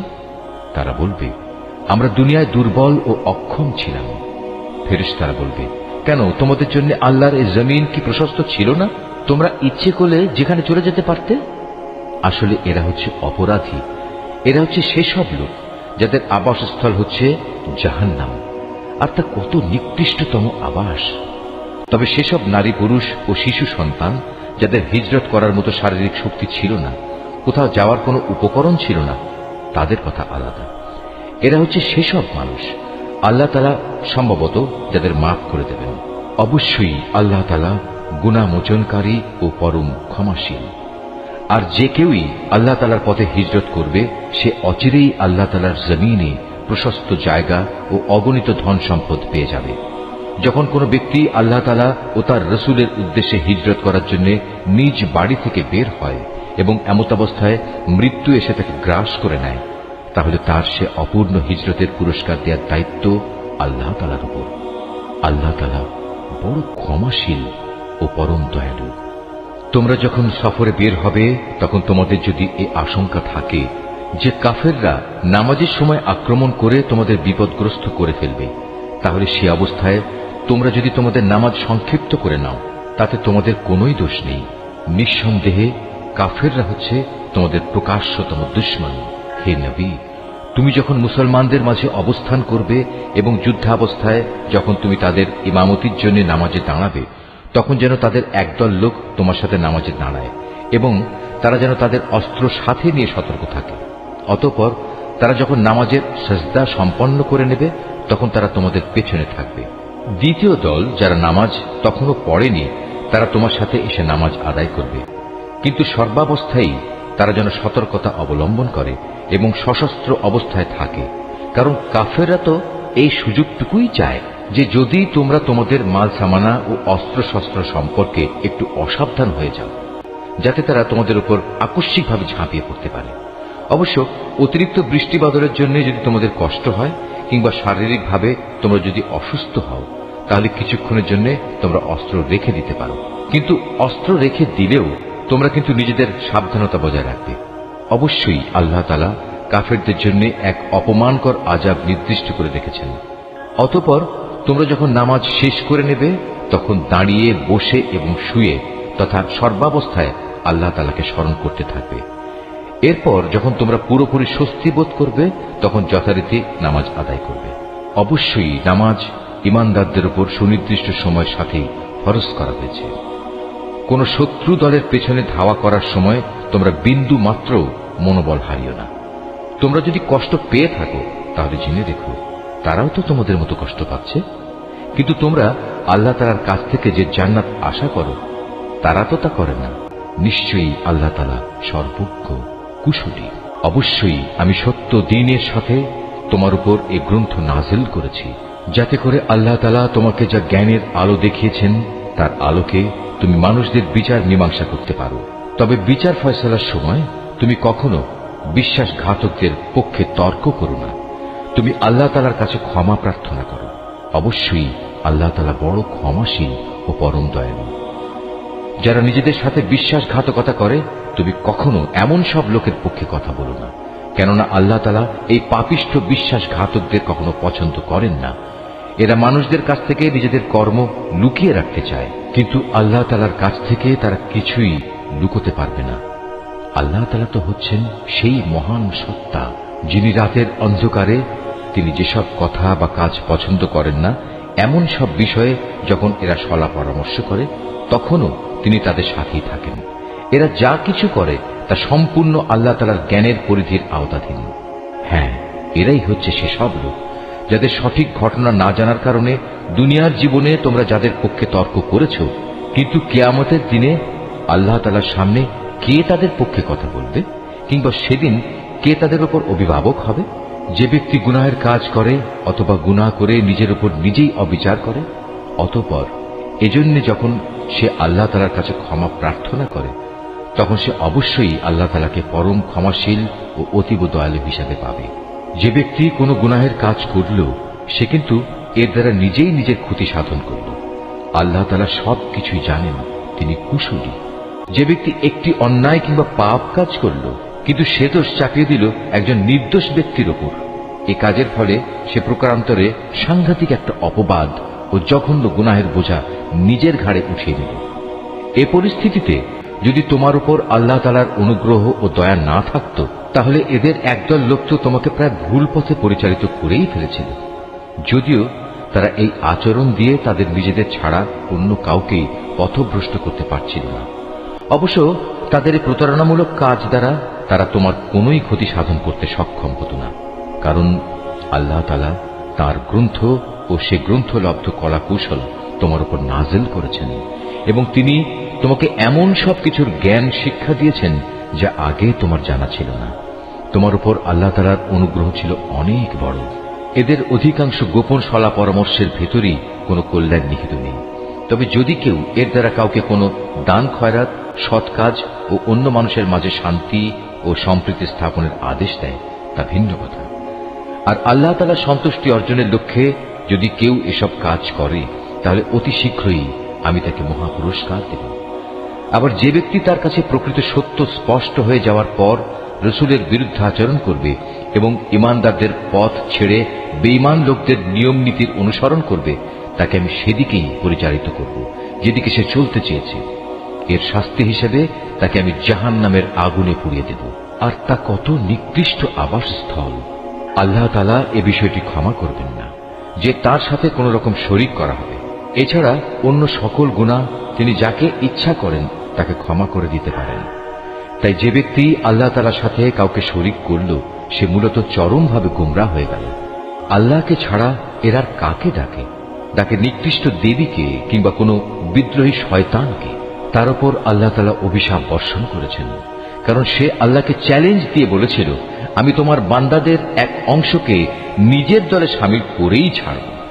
সে আরো বলেছিল, আমি অবশ্যই তোমার বান্দাদের গোমরাহ করে দেব, আমি অবশ্যই তাদের হৃদয়ে নানা প্রকারের মিথ্যা কামনা বাসনা জাগিয়ে তুলব, এবং আমি তাদের নির্দেশ দেব যেন তারা কুসংস্কারে লিপ্ত হয়ে জন্তু জানোয়ারের কান ছিদ্র করে দেয়। আমি তাদের আরো নির্দেশ দেব যেন তারা আল্লাহ তাআলার সৃষ্টিকে বিকৃত করে দেয়। মূলত যে কোনো ব্যক্তি আল্লাহ তাআলার বদলে শয়তানকে নিজের পৃষ্ঠপোষক বানিয়ে নেবে, সে এক সুস্পষ্ট ক্ষতি ও লোকসানের সম্মুখীন হবে। সে অভিশপ্ত শয়তান তাদের নানা প্রতিশ্রুতি দেয়, তাদের সামনে মিথ্যা বাসনার মায়াজাল সৃষ্টি করে, আর শয়তান যা প্রতিশ্রুতি দেয় তা হচ্ছে প্রতারণা মাত্র। এরাই হচ্ছে সেসব হতভাগ্য ব্যক্তি যাদের আবাসস্থল হচ্ছে জাহান্নাম, যার আযাব থেকে মুক্তির কোনো পন্থাই তারা খুঁজে পাবে না। অপরদিকে যারা শয়তানের প্রতিশ্রুতি উপেক্ষা করে আল্লাহ তাআলার উপর ঈমান আনবে এবং ভালো কাজ করবে, তাদের আমি অচিরেই এমন এক জান্নাতে প্রবেশ করাবো যার তলদেশ দিয়ে ঝর্ণাধারা বইতে থাকবে। তারা সেখানে অনন্তকাল ধরে অবস্থান করবে। আল্লাহর ওয়াদা সত্য, আর আল্লাহর চাইতে বেশি সত্য কথা কে বলতে পারে? মানুষের ভালো মন্দ যেমনি তোমাদের খেয়াল খুশির সাথে জড়িত নয়, তেমনি তা আহলে কিতাবদের খেয়াল খুশির সাথেও সম্পৃক্ত নয়। আসল কথা হচ্ছে, যে ব্যক্তি কোনো গুনাহের কাজ করবে তাকে তার প্রতিফল ভোগ করতে হবে, আর এ পাপী ব্যক্তি সেদিন আল্লাহ তাআলা ছাড়া অন্য কাউকেই নিজেদের পৃষ্ঠপোষক ও সাহায্যকারী হিসেবে পাবে না। পক্ষান্তরে যে ব্যক্তি কোনো ভালো কাজ করবে, নর কিংবা নারী, সে যদি ঈমানদার অবস্থায় তা সম্পাদন করে, তাহলে সে এবং তার মতো সব লোক অবশ্যই জান্নাতে প্রবেশ করবে। পুরস্কার দেওয়ার সময় তাদের উপর বিন্দু মাত্র অবিচার করা হবে না। তার চাইতে উত্তম জীবন বিধান আর কার হতে পারে যে আল্লাহ তাআলার নির্দেশের সামনে মাথা নত করে দেয়? মূলত সেই হচ্ছে নিষ্ঠাবান ব্যক্তি। তদুপরি সে নিষ্ঠার সাথে ইব্রাহিমের আদর্শ মেনে চলে, আর আল্লাহ তাআলা ইব্রাহিমকে স্বীয় বন্ধুরূপে গ্রহণ করেছেন। আসমান ও জমিনে যা কিছু আছে তার সবকিছুই আল্লাহ তাআলার জন্য, আর আল্লাহ তাআলা তার ক্ষমতা দিয়ে সবকিছুই পরিবেষ্টন করে আছেন। হে নবী, তারা তোমার কাছে নারীদের ব্যাপারে সিদ্ধান্ত জানতে চায়। তুমি তাদের বলো, আল্লাহ তাআলা তাদের ব্যাপারে তোমাদের জানিয়ে দিচ্ছেন তা সেই এতিম নারীদের সম্পর্কিত ব্যাপার, আর এই কিতাব থেকে যা কিছু তোমাদের উপর পঠিত হচ্ছে। আল্লাহ তাআলা তাদের জন্য যেসব অধিকার দান করেছেন যা তোমরা আদায় করতে চাও না, অথচ তোমরা তাদের বিয়ে ঠিকই করতে চাও। অসহায় শিশু সন্তান ও এতিমদের ব্যাপারে তোমাদের বলা হচ্ছে তোমরা যেন সুবিচার কায়েম করো। তোমরা যেটুকু সৎ কাজই করো, আল্লাহ তাআলা তার সবকিছু সম্পর্কেই সম্যকভাবে অবহিত রয়েছেন। যদি কোনো স্ত্রীলোক তার স্বামীর কাছ থেকে দুর্ব্যবহার কিংবা অবজ্ঞার আশঙ্কা করে, তাহলে সে অবস্থায় পারস্পরিক ভালোর জন্য আপোষ নিষ্পত্তি করে নিলে তাদের উপর এতে কোনো দোষ নেই, কারণ সর্বাবস্থায় আপোষ মীমাংসার পন্থাই হচ্ছে উত্তম পন্থা। কিন্তু সমস্যা হচ্ছে মানুষ আপোষ করতে গেলে লালসার দিকেই বেশি পরিমাণে ধাবিত হয়ে পড়ে। কিন্তু তোমরা যদি সততার পন্থা অবলম্বন করো এবং শয়তানের কাছ থেকে নিজেকে রক্ষা করো, তাহলে সেটাই তোমাদের জন্য ভালো, কারণ আল্লাহ তাআলা তোমাদের সব কর্মকাণ্ড অবলোকন করে থাকেন। তোমরা কখনো একাধিক স্ত্রীদের মাঝে ইনসাফ করতে পারবে না, যদিও মনে প্রাণে তোমরা তা চাইবে। তাই তাদের একজনের দিকে তুমি এমন ভাবে ঝুঁকে পড়ো না যে দেখে মনে হবে আরেকজনকে ঝুলন্ত অবস্থায় রেখে দিয়েছ। তোমরা যদি সংশোধনের চেষ্টা করো এবং আল্লাহ তাআলাকে ভয় করো, তাহলে তুমি দেখবে আল্লাহ তাআলা অতি ক্ষমাশীল ও পরম দয়ালু। অতঃপর যদি সত্যি সত্যি তারা একে অপরের কাছ থেকে বিচ্ছিন্ন হয়ে যায়, তাহলে আল্লাহ তাআলা তার ভান্ডার থেকে দান করে তাদের সবাইকে পারস্পরিক মুখাপেক্ষিতা থেকে রেহাই দেবেন। আল্লাহ তাআলা নিঃসন্দেহে প্রাচুর্যময় ও প্রশংসা ভাজন। আসমান জমিনে যা কিছু আছে সবই আল্লাহ তাআলার জন্য। তোমাদের আগেও যাদের কাছে কিতাব নাজিল করা হয়েছিল তাদের আমি এ নির্দেশ দিয়েছিলাম যেন তারা আল্লাহ তাআলাকে ভয় করে। আমি তোমাদেরও নির্দেশ দিচ্ছি। আর যদি তোমরা আল্লাহকে অস্বীকার করো, তাহলে জেনে রেখো আকাশ পাতালে যা কিছু আছে সবকিছুই তো আল্লাহ তাআলার জন্য। আল্লাহ তাআলা বেনিয়াজ, সব প্রশংসা তাঁরই প্রাপ্য। অবশ্যই আসমান জমিনের সব কয়টি জিনিসের মালিকানা তাঁর। যাবতীয় কর্ম সম্পাদনে আল্লাহ তাআলাই যথেষ্ট। হে মানুষ, তিনি চাইলে যে কোনো সময় জমিনের কর্তৃত্ব থেকে তোমাদের অপসারণ করে অন্য কোনো সম্প্রদায়কে এনে বসিয়ে দিতে পারেন। এ কাজে তিনি অবশ্যই ক্ষমতাবান। তোমাদের মধ্যে যে ব্যক্তি এ দুনিয়াতেই তার পুরস্কার পেতে চায়, তার জেনে রাখা উচিত আল্লাহ তাআলার কাছে তো ইহকাল পরকাল এ উভয় কালের পুরস্কারই রয়েছে। আল্লাহ তাআলা তো সবকিছু শোনেন এবং সবকিছুই দেখেন। হে ঈমানদাররা, তোমরা সর্বদাই ইনসাফের উপর দৃঢ়ভাবে প্রতিষ্ঠিত থেকো এবং আল্লাহ তাআলার জন্য সত্যের সাক্ষী হিসেবে নিজেকে পেশ করো। যদি এ কাজটি তোমরা নিজের পিতামাতার কিংবা নিজের আত্মীয় স্বজনের উপরেও আসে, তবুও তা তোমরা মনে রাখবে, সে ব্যক্তি ধনী হোক কিংবা গরিব, এটা কখনো দেখবে না। কেননা তাদের উভয়ের চাইতে আল্লাহ তাআলার অধিকার অনেক বেশি। অতএব তুমি কখনো ন্যায় বিচার করতে নিজের খেয়াল খুশির অনুসরণ করো না। যদি তোমরা পেঁচানো কথা বলো কিংবা সাক্ষ্য দেয়া থেকে বিরত থাকো, তাহলে জেনে রাখবে তোমরা যা কিছুই করো না কেন আল্লাহ তাআলা তার যথার্থ খবর রাখেন। হে ঈমানদার ব্যক্তিরা, তোমরা ঈমান আনো আল্লাহর উপর, তার রসুলের উপর, সে কিতাবের উপর যা আল্লাহ তাআলা তার রসুলের উপর নাজিল করেছেন, এবং সেসব কিতাবের উপর যা ইতিপূর্বে তিনি নাজিল করেছেন। আর যে ব্যক্তি আল্লাহ তাআলাকে অস্বীকার করল তার ফেরেশতাদের, তার পাঠানো কিতাবসমূহ, তার নবী রসুলদের ও পরকাল দিবসকে, বুঝতে হবে সে ভীষণভাবে পথভ্রষ্ট হয়ে গেছে। যারা একবার ঈমান আনলো আবার কুফরি করল, কিছুদিন পর আবার ঈমান আনলো, এরপর সুযোগ বুঝে আবার কাফের হয়ে গেল, এরপর কুফরির পরিমাণ তারা দিনে দিনে বাড়িয়ে দিল। ঈমান নিয়ে তামাশা করার এ লোকদের আল্লাহ তাআলা কখনো ক্ষমা করবেন না, না কখনো তিনি এ ব্যক্তিদের সঠিক পথ দেখাবেন। হে নবী, মুনাফিক ব্যক্তিদের তুমি সুসংবাদ দাও যে তাদের জন্য ভয়াবহ আযাব রয়েছে, যারা দুনিয়ার ফায়দার জন্য ঈমানদারদের বদলে কাফেরদের বন্ধু হিসেবে গ্রহণ করেছে। তারা কি এর দ্বারা এদের কাছ থেকে কোন রকম মান সম্মানের প্রত্যাশা করে? অথচ সবটুকু মান সম্মান তো আল্লাহ তাআলার জন্যই নির্দিষ্ট। আল্লাহ তাআলা ইতিপূর্বেও এই কিতাবের মাধ্যমে তোমাদের উপর আদেশ নাজিল করেছিলেন যে তোমরা যখন দেখবে কাফেরদের কোনো বৈঠকে আল্লাহ তাআলা নাজিল করা কোনো আয়াত অস্বীকার করা হচ্ছে এবং তার সাথে ঠাট্টা বিদ্রূপ করা হচ্ছে, তখন তোমরা তাদের সাথে এ ধরনের মজলিসে বসো না, যতক্ষণ না তারা অন্য কোনো আলোচনায় লিপ্ত হয়। এমনটি করলে অবশ্যই তোমরা তো তাদের মতো হয়ে গেলে। জেনে রেখো, আল্লাহ তাআলা অবশ্যই সব কাফের ও মুনাফিকদের জাহান্নামে একত্রিত করে ছাড়বেন। যারা সবসময় তোমাদের শুভ দিনের প্রতীক্ষায় থাকে, যদি আল্লাহ তাআলার অনুগ্রহে তোমাদের বিজয় আসে, তখন এরা কাছে এসে বলবে, কেন আমরা কি এই যুদ্ধে তোমাদের পক্ষে ছিলাম না? আবার যদি কখনো কাফেরদের ভাগে বিজয়ের অংশ লেখা হয়, তাহলে এরা সেখানে গিয়ে বলবে, আমরা কি তোমাদের মুসলমানদের কাছ থেকে রক্ষা করিনি? এমন অবস্থায় শেষ বিচারের দিনেই আল্লাহ তাআলা তোমাদের উভয়ের মাঝে ফয়সালা শুনিয়ে দেবেন এবং আল্লাহ তাআলা সেদিন মোমেনদের বিরুদ্ধে এ কাফেরদের কোনো অজুহাত পেশ করার পথ অবশিষ্ট রাখবেন না। অবশ্যই মুনাফিকরা আল্লাহ তাআলাকে ধোঁকা দেয়। মূলত এর মাধ্যমে আল্লাহই তাদের প্রতারণায় ফেলে দিচ্ছেন। এরা যখন নামাজে দাঁড়ায় তখন একান্ত আলস্য ভরেই দাঁড়ায়, আর তাও কেবল লোক দেখানোর জন্যই। এরা আল্লাহ তাআলাকে আসলে কমই স্মরণ করে। এরা কুফরি ও ইমানের এর দোটানায় দোদুল্যমান। এরা না এদিকে না ওদিকে। তুমি সে ব্যক্তিকে কখনো সঠিক পথ দেখাতে পারবে না যাকে আল্লাহ তাআলাই গোমরাহ করে দেন। হে ইমানদার বান্দারা, তোমরা ইমানদার ব্যক্তিদের বাদ দিয়ে কাফেরদের নিজেদের বন্ধুরূপে গ্রহণ করো না। তোমরা কি তাদের বন্ধুরূপে গ্রহণ করে আল্লাহ তাআলার কাছে তোমাদের বিরুদ্ধে কোনো সুস্পষ্ট প্রমাণ তুলে দিতে চাও? এ কাফের ও মুনাফিকরা জাহান্নামের সর্বনিম্ন স্তরে অবস্থান করবে। তুমি সেদিন তাদের জন্য কোনো সাহায্যকারী খুঁজে পাবে না। তবে তাদের কথা আলাদা, যারা তওবা করে এবং পরবর্তী জীবন সংশোধন করে নেয়। আল্লাহ তাআলার রশি শক্ত করে ধরে রাখে এবং একমাত্র আল্লাহ তাআলার উদ্দেশ্যেই স্বীয় জীবন বিধান একনিষ্ঠ করে নেবে। এসব লোকেরা অবশ্যই সেদিন বিশ্বাসী বান্দাদের সাথে অবস্থান করবে, আর অচিরেই আল্লাহ তাআলা তার ইমানদার বান্দাদের বড় ধরনের পুরস্কার দেবেন। তোমরাই বলো, আল্লাহ তাআলা কি খামোখা তোমাদের শাস্তি দেবেন যদি তোমরা তার প্রতি কৃতজ্ঞতা আদায় করো এবং তার উপর ঈমান আনো?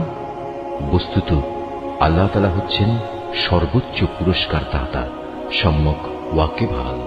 আল্লাহ তাআলা প্রকাশ্যভাবে মন্দ কথা বলা কখনো পছন্দ করেন না। তবে যে ব্যক্তির উপর অবিচার করা হয়েছে তার কথা আলাদা।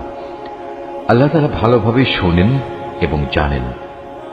ভালো কাজ তোমরা প্রকাশ্যে করো কিংবা তা গোপনে করো, অথবা কোনো মন্দ কাজের জন্য যদি তোমরা ক্ষমা করে দাও, তাহলে তোমরাও দেখতে পাবে আল্লাহ তাআলা অতি ক্ষমাশীল ও প্রবল শক্তিমান।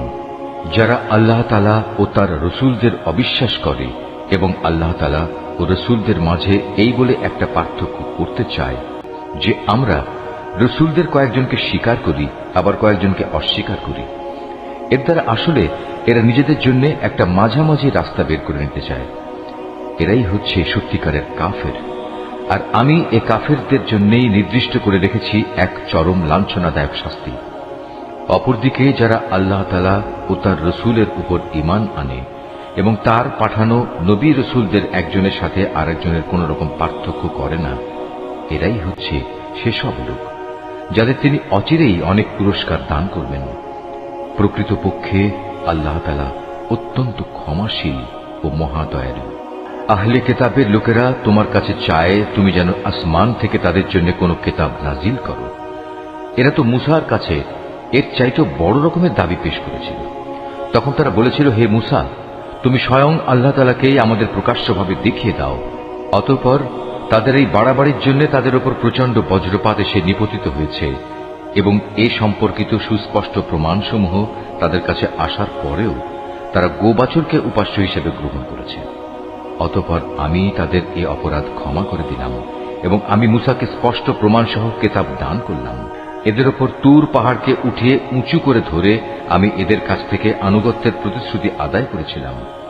আমি তাদের বলেছিলাম, নগরের দ্বার প্রান্ত দিয়ে ভেতরে প্রবেশ করার সময় তোমরা একান্ত অনুগত হয়ে ঢুকবে। আমি তাদের আরো বলেছিলাম, তোমরা শনিবারে মাছ ধরে আমার বিধানের সীমা লঙ্ঘন করো না। এ ব্যাপারে আমি তাদের কাছ থেকে শক্ত প্রতিশ্রুতি আদায় করে নিয়েছিলাম। অতঃপর তাদের পক্ষ থেকে এই প্রতিশ্রুতি ভঙ্গ করা, আল্লাহর আয়াতসমূহকে তাদের অস্বীকার করা এবং অন্যায়ভাবে আল্লাহ তাআলার নবীদের তাদের হত্যা করা, তদুপরি তাদের একথা বলা আমাদের হৃদয়ে বাতিল চিন্তাধারায় আচ্ছাদিত হয়ে আছে। প্রকৃতপক্ষে তাদের ক্রমাগত অস্বীকার করার কারণে আল্লাহ তাআলা স্বয়ং তাদের দিলের উপর মোহর মেরে দিয়েছেন। তাই এদের কম সংখ্যক লোকই ঈমান আনে। যেহেতু এরা আল্লাহকে অস্বীকার করতেই থাকল, এরা পুণ্যবতী মারিয়ামের উপরও জঘন্য অপবাদ আনল। তাদের এই মিথ্যা উক্তি যে আমরা অবশ্যই মারিয়ামের পুত্র ঈসাকে হত্যা করেছি, যিনি ছিলেন আল্লাহর রসূল। যদিও আসল ঘটনা হচ্ছে তারা কখনোই তাকে হত্যা করেনি, তারা তাকে শূলবিদ্ধও করেনি। মূলত তাদের কাছে ধাঁধার কারণে এমনই একটা কিছু মনে হয়েছিল। তাদের মাঝে যারা সঠিক ঘটনা না জানার কারণে তার ব্যাপারে মতবিরোধ করেছিল, তারাও এতে করে সন্দেহে পড়ে গেল। এ ব্যাপারে তাদের অনুমানের অনুসরণ করা ছাড়া সঠিক কোনো জ্ঞানই ছিল না। তবে এটুকু নিশ্চিত, তারা তাকে হত্যা করেনি, বরং আসল ঘটনা ছিল আল্লাহ তাআলা তাকে তার নিজের কাছে তুলে নিয়েছেন। আল্লাহ তাআলা মহাপরাক্রমশালী ও মহাপ্রজ্ঞাময়। এই আহলে কেতাবদের মাঝে এমন একজনও থাকবে না যে ব্যক্তি তার মৃত্যুর আগে তার তিরোধান সম্পর্কে আল্লাহ তাআলার এই কথার উপর ঈমান আনবে না। কিয়ামতের দিনে সে নিজেই এদের উপর সাক্ষী হবে। ইহুদিদের বাড়াবাড়ি ও সীমা লঙ্ঘনমূলক আচরণের জন্য এমন অনেক পবিত্র জিনিসও আমি তাদের জন্য হারাম করে দিয়েছিলাম, যেটা তাদের জন্য আগে হালাল ছিল। এটা এই কারণে যে এরা বহু মানুষকে আল্লাহ তাআলার পথ থেকে বিরত রেখেছে। যেহেতু এরা লেনদেনের সুদ গ্রহণ করে, অথচ এদের তা থেকে সুস্পষ্টভাবে নিষেধ করা হয়েছিল, এবং এরা অন্যের মাল সম্পদ ধোঁকা প্রতারণার মাধ্যমে গ্রাস করে। তাদের মধ্যে এসব অপরাধে লিপ্ত কাফেরদের জন্য আমি তাই কঠিন আযাব নির্দিষ্ট করে রেখেছি। কিন্তু তাদের মধ্যে যাদের আবার জ্ঞানের গভীরতা রয়েছে, তারা এবং এমন সব ঈমানদার যারা তোমার উপর যা কিছু নাজিল হয়েছে তার উপর বিশ্বাস করে, সাথে সাথে তোমার পূর্ববর্তী নবী ও রসুলদের উপর যা নাজিল হয়েছে তার উপরও বিশ্বাস করে, নামাজ প্রতিষ্ঠা করে, যাকাত আদায় করে, সর্বোপরি আল্লাহ তাআলা ও শেষ দিনের উপর ঈমান আনে। মূলত এরাই হচ্ছে সেসব সৌভাগ্যবান মানুষ যাদের অচিরেই আমি মহাপুরস্কার দেব। হে নবী, আমি তোমার কাছে আমার ওহী পাঠিয়েছি, যেমনি করে আমি ওহী পাঠিয়েছিলাম নূহ ও তার পরবর্তী নবীদের প্রতি। আমি আরো ওহী পাঠিয়েছিলাম ইব্রাহিম, ইসমাইল, ইসহাক, ইয়াকুব ও তার বংশধরদের কাছে। ওহী পাঠিয়েছি ঈসা, আইয়ুব, ইউনুস, হারুন ও সুলাইমানের কাছেও। অতঃপর আমি দাউদের ওপর জাবুর গ্রন্থ অবতীর্ণ করেছি। রসুলদের মাঝে এমনও অনেকে আছে যাদের কথা ইতিপূর্বে আমি তোমার কাছে বলেছি, কিন্তু এদের মাঝে বহু রসুল এমনও আছে যাদের নাম ঠিকানা কিছুই আমি তোমাকে বলিনি। মুসার সাথে তো আল্লাহ তাআলা কথাও বলেছেন। রসুলরা ছিল জান্নাতের সুসংবাদবাহী ও জাহান্নামের ভয় প্রদর্শনকারী।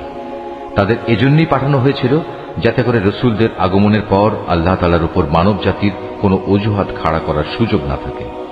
সত্যি আল্লাহ তাআলা মহাপরাক্রমশালী ও প্রজ্ঞাময়। কিন্তু মানুষ যত অজুহাতই পেশ করুক না কেন, আল্লাহ তোমার উপর যা কিছু নাজিল করেছেন তা তাঁর প্রত্যক্ষ জ্ঞানের মাধ্যমেই করেছেন। ফেরেশতারাও তো একথার সাক্ষ্য দেবে, যদিও ওহীর সাক্ষ্য প্রদানের জন্য আল্লাহ তাআলা একাই যথেষ্ট। নিশ্চয়ই যারা এই ওহী অস্বীকার করে এবং অন্য মানুষদেরও আল্লাহ তাআলার পথ থেকে সরিয়ে রাখে, তারা আসলে গুমরাহি ও পথভ্রষ্টতায় অনেক দূর এগিয়ে গেছে। নিশ্চয়ই যারা কুফরি করল এবং চরমভাবে সীমা লঙ্ঘন করল, তাদের ব্যাপারে এটা কখনো হবে না যে আল্লাহ তাআলা তাদের ক্ষমা করে দেবেন, না তিনি তাদের সঠিক রাস্তা দেখাবেন। হ্যাঁ, একটি মাত্র রাস্তাই তাদের জন্য উন্মুক্ত থাকবে, এবং তা হচ্ছে জাহান্নামের রাস্তা, যেখানে তারা অনন্তকাল ধরে পড়ে থাকবে। শাস্তি প্রদানের এ কাজ আল্লাহর জন্য খুবই সহজ। হে মানুষরা, আল্লাহ তাআলার কাছ থেকে তোমাদের জন্য সঠিক বিধান নিয়ে রসুল এসেছে। যদি তার আনিত এই বিধানের উপর তোমরা ঈমান আনো, এতেই তোমাদের জন্য কল্যাণ রয়েছে।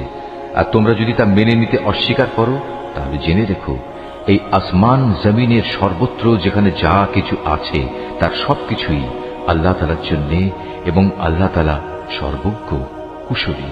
হে কিতাবধারীরা, নিজেদের দ্বীনের ব্যাপারে তোমরা বাড়াবাড়ি করো না, এবং ঈসার ঘটনা নিয়ে আল্লাহ তাআলার সম্পর্কে সত্য ছাড়া কোনো মিথ্যা বলো না। সে সত্য কথা হচ্ছে এই যে মরিয়ামের পুত্র মসিহ ছিল একজন রসূল ও তার এমন এক বাণী যা তিনি মরিয়ামের ওপর প্রেরণ করেছেন, এবং সে ছিল আল্লাহ তাআলার কাছ থেকে পাঠানো এক রূহ। অতএব হে আহলে কিতাবরা, তোমরা আল্লাহ তাআলা ও তার রসূলদের উপর ঈমান আনো, আর কখনো এটা বলো না যে মাবুদের সংখ্যা ৩। এ জঘন্য মিথ্যা থেকে তোমরা বেঁচে থেকো, এটাই তোমাদের জন্য উত্তম। নিঃসন্দেহে আল্লাহ তাআলা তিনি তো একক মাবুদ। আল্লাহ তাআলা এ মূর্খতা থেকে অনেক পবিত্র যে তার কোনো সন্তান থাকবে।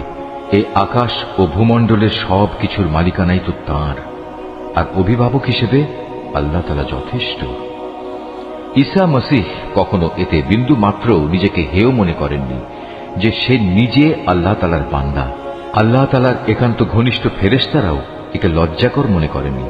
কোন ব্যক্তি যদি আল্লাহ তাআলার বন্দেগী করা সত্যি লজ্জাকর বিষয় মনে করে এবং এটা ভেবে সে অহংকার করে, তার জানা উচিত অচিরেই আল্লাহ তাআলা এদের সকলকে তার সামনে একত্রিত করে দণ্ডাজ্ঞা দান করবেন।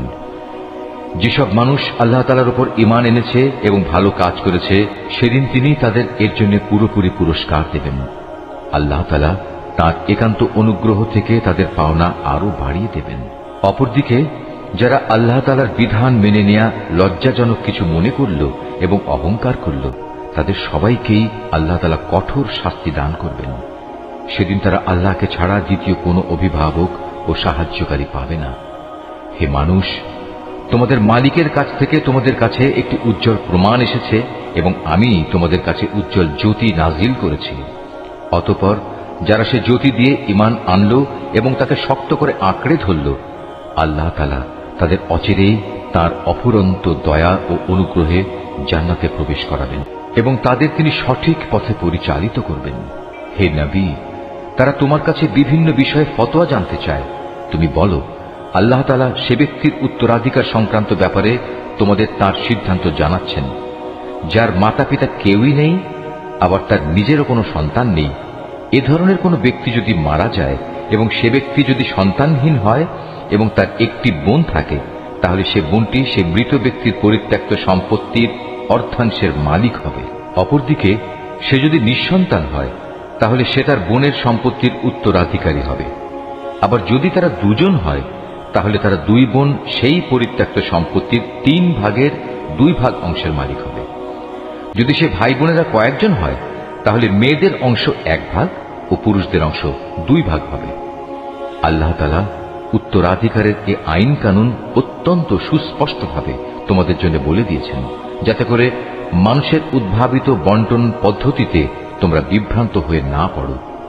আল্লাহ তাআলা সব কিছুর ব্যাপারেই সম্যক ওয়াকিবহাল।